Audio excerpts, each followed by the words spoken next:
que cette parenthèse sur Madame de Forcheville, tandis que je descends les boulevards, côte à côte avec Monsieur de Charlus, m'autorise à une autre plus longue encore, mais utile pour décrire cette époque, sur les rapports de Madame Verdurin avec Brichot. Et si le pauvre Brichot était ainsi jugé sans indulgence par Monsieur de Charlus, parce que celui-ci était à la fois très fin et plus ou moins inconsciemment germanophile, il était encore bien plus maltraité par les Verdurins. Sans doute ceux-ci étaient chauvins, ce qui eût dû les faire se plaire aux articles de Brichot, lesquels d'autre part n'étaient pas inférieurs à bien des écrits où se délectait Madame Verdurin. Mais d'abord, on se rappelle peut-être que déjà à la Raspelière, Brichot était devenu pour les Verdurins du grand homme qu'il leur avait paru être autrefois, sinon une tête de Turc comme sa nièce, du moins l'objet de leur raillerie à peine déguisée. Du moins restait-il à ce moment-là un fidèle entre les fidèles, ce qui lui assurait une part des avantages prévus tacitement par les statuts à tous les membres fondateurs ou associés du petit groupe. Mais, au fur et à mesure que, à la faveur de la guerre peut-être, ou par la rapide cristallisation d'une élégance si longtemps retardée, mais dont tous les éléments nécessaires et restés invisibles saturaient depuis longtemps le salon des Verdurins, celui-ci s'était ouvert à un monde nouveau, et que les fidèles, à pas d'abord de ce monde nouveau, avaient fini par être de moins en moins invités, un phénomène parallèle se produisait pour Brichot. Malgré la Sorbonne, malgré l'Institut, sa notoriété n'avait pas, jusqu'à la guerre, dépassé les limites du salon Verdurin.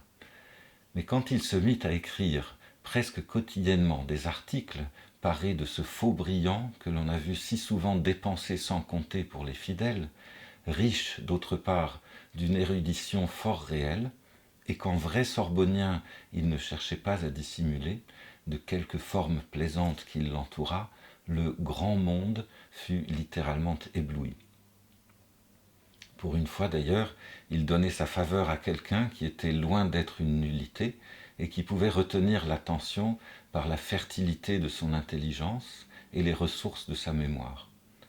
Et pendant que 3 duchesses allaient passer la soirée chez Madame Verdurin, 3 autres se disputaient l'honneur d'avoir chez elle à dîner le grand homme, lequel acceptait chez l'une, se sentant d'autant plus libre que Madame Verdurin, exaspérée du succès que ses articles rencontraient auprès du faubourg Saint-Germain, avait soin de ne jamais avoir Brichot chez elle quand il devait s'y trouver quelque personne brillante qu'il ne connaissait pas encore et qui se hâterait de l'attirer.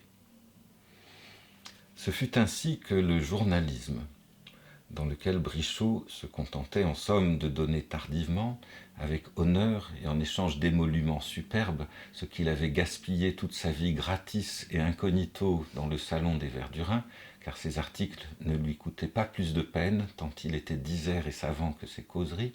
Ce fut ainsi que le journalisme eut conduit, et parut même un moment conduire Brichot à une gloire incontestée, s'il n'y avait pas eu Madame Verdurin. Certes, les articles de Brichot étaient loin d'être aussi remarquables que le croyaient les gens du monde. La vulgarité de l'homme apparaissait à tout instant sous le pédantisme du lettré, et à côté d'images qui ne voulaient rien dire du tout, les Allemands ne pourront plus regarder en face la statue de Beethoven, Schiller a dû frémir dans son tombeau, l'encre qui avait paraphé la neutralité de la Belgique était à peine séchée, Lénine parle mais autant n'emporte le vent de la steppe. C'étaient des trivialités, telles que 20 000 prisonniers, c'est un chiffre, notre commandement saura ouvrir l'œil et le bon, nous voulons vaincre, un point c'est tout. Mais, mêlé à tout cela, tant de savoir, tant d'intelligence, de si justes raisonnements. Or, Madame Verdurin ne commençait jamais un article de Brichot sans la satisfaction préalable de penser qu'elle allait y trouver des choses ridicules et le lisait avec l'attention la plus soutenue pour être certaine de ne les pas laisser échapper. Or, il était malheureusement certain qu'il y en avait quelques-unes. On n'attendait même pas de les avoir trouvées. La citation la plus heureuse d'un auteur vraiment peu connu, au moins dans l'œuvre à laquelle Brichot se reportait, était incriminée comme preuve du pédantisme le plus insoutenable, et madame Verdurin attendait avec impatience l'heure du dîner pour déchaîner les éclats de rire de ses convives.